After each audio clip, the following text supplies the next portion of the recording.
Hi everyone, I'm Dayanti Gongora and now let's talk about skeletal system.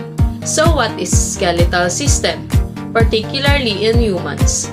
Being a vertebrate means that the human have a backbone. The skeleton, which is made up of bones, is a rigid structure that supports and shields the body's soft organs. Thus, it gives us shape. Furthermore, it allows our movement because our skeleton supports our body weight to let us stand and move. And did you know that the skeletal system is composed of 270 bones at birth and decreases to 206 bones by adulthood? By citing the benefits and functions of our skeletal system, it is very vital for us to take good care of our bones by involving ourselves in physical activities, eating right and nutritious foods, and avoiding bad habits or lifestyle, so that we can live our life longer and have more time to spend our life with our loved ones. Good day everyone, I am Julino Kalautit and now let's talk about what is a skeletal system. The skeletal system is our body's central framework. It consists of bones and connective tissue including the cartilage, tendons, and ligaments. The skeletal system is also called the musculoskeletal system. The skeletal system has many functions. Besides giving us our human shape, it allows movements, produce blood cells, support organs, and store minerals.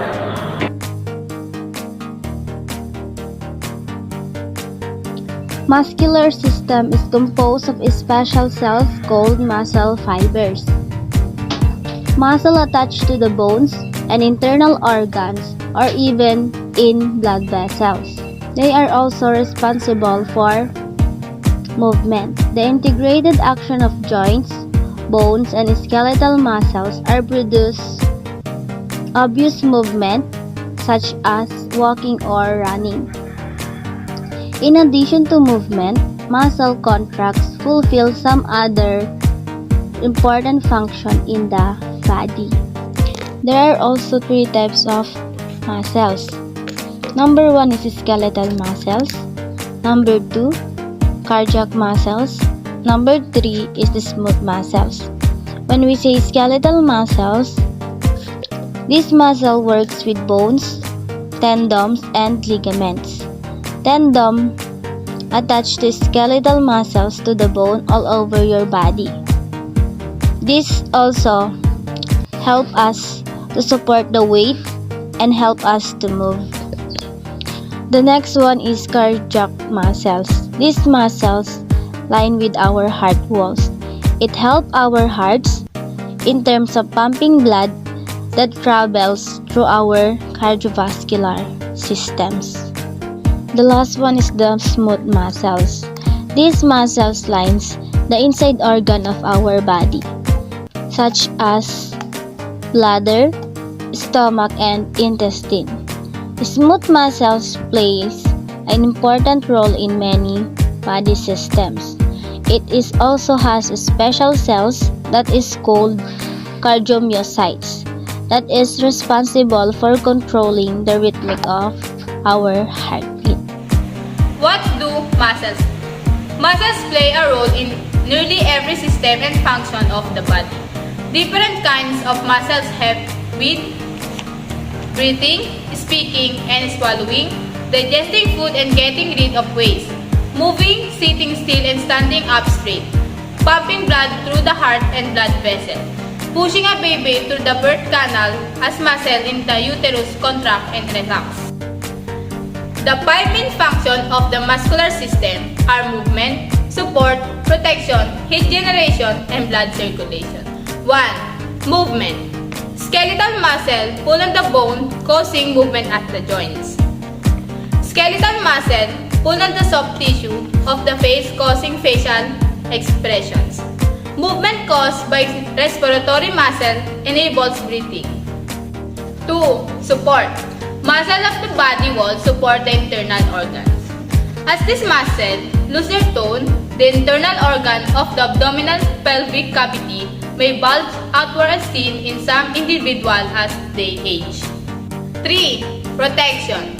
Skeletal muscle, particularly of the body wall, fusion the body's internal organ, abdominal cavity, from force applied to the exterior of the body. 4. Heat generation. Heat is a waste product of muscle metabolism, which help maintain an internal body temperature of 98.6 Fahrenheit. Shivering is a mechanism of muscular system that generates heat to warm an overly cooled body. 5. Blood circulation. Cardiac muscle aid pumping action of the heart by aiding blood circulation.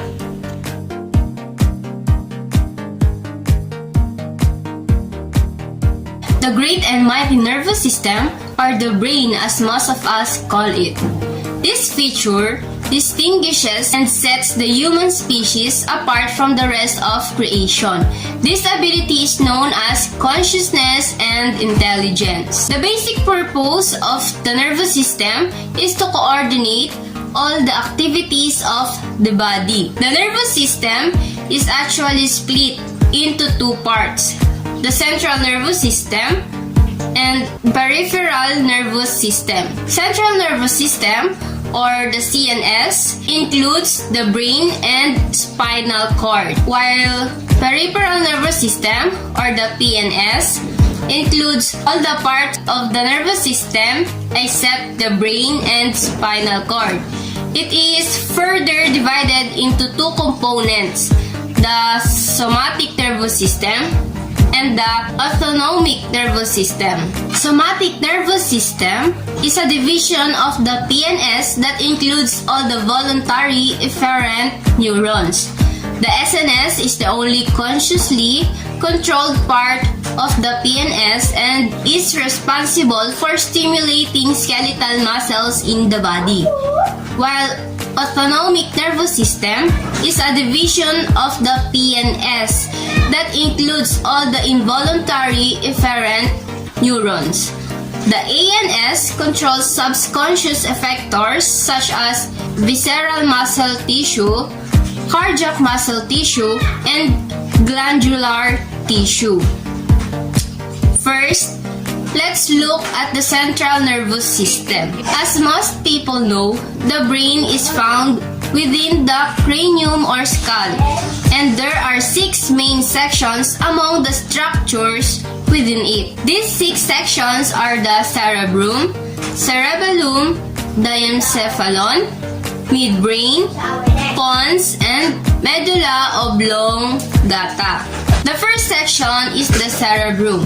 This is the largest section. It is divided into 2 hemispheres, which are the right and left hemisphere. And the cerebrum is further divided into 4 lobes: the frontal, parietal, temporal, and occipital. The frontal lobe is primarily responsible for reasoning and thought. Parietal lobe is for integrating sensory information. Temporal lobe for processing auditory information from the ears. Occipital lobe for processing visual information from the eyes. The second section of the brain is the cerebellum. It is located at the back of the head below the cerebrum. It is responsible for muscle coordination, balance, posture, and muscle tone. The diencephalon section is found between cranium and the midbrain. It contains 2 structures, the thalamus and the hypothalamus. The midbrain is located the cerebrum. It is responsible for the eye and auditory reflexes. The pons is located beneath the midbrain or the brainstem. It is responsible for certain reflex actions. The medulla oblongata is located at the bottom of the brainstem and connects with the spinal cord. It is responsible for regulating heart, blood vessel function, digestion, respiration, and others. It is also known as the center of respiration. Second component of nervous system, spinal cord. The spinal cord is a major component of the central nervous system that forms the vital link between the brain and the most of the body. It is contained 31 spinal segments connect the CNS to the organs and tissue of the neck, torso, and limbs. The spinal cord also performs important processing function to maintain balance and responds quickly to stimuli. Third component of nervous system, nerves. Nerves are like cables that carry electricity impulses between your brain and the rest of your body. These impulses help you feel sensation and move your muscle. They also maintain certain autonomic function like breathing, sweating, or digesting food.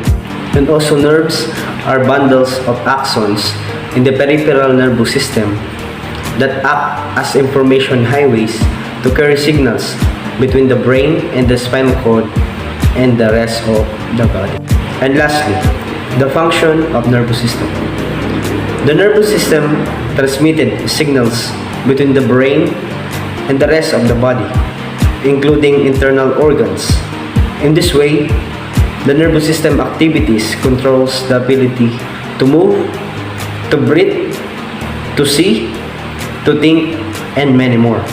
Basically, it means control of all body function and coordination of different body organs.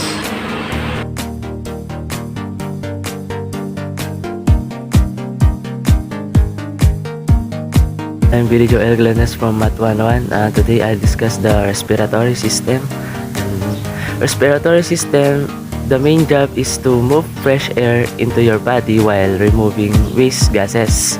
And once in the lungs, oxygen is moved into the bloodstream and carried through your body. At each cell in your body, oxygen is exchanged for a waste gas called carbon dioxide. And we have 5 main functions of respiratory system. First is the exchange acid-base balance and phonation na tayo, phonation, then pulmonary defense and metabolism, and the handling of bioactive materials. And that's all. Thank you for listening.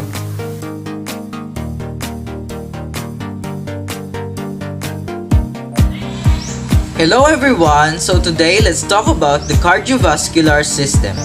The cardiovascular system is sometimes called the blood vascular or simply called the circulatory system.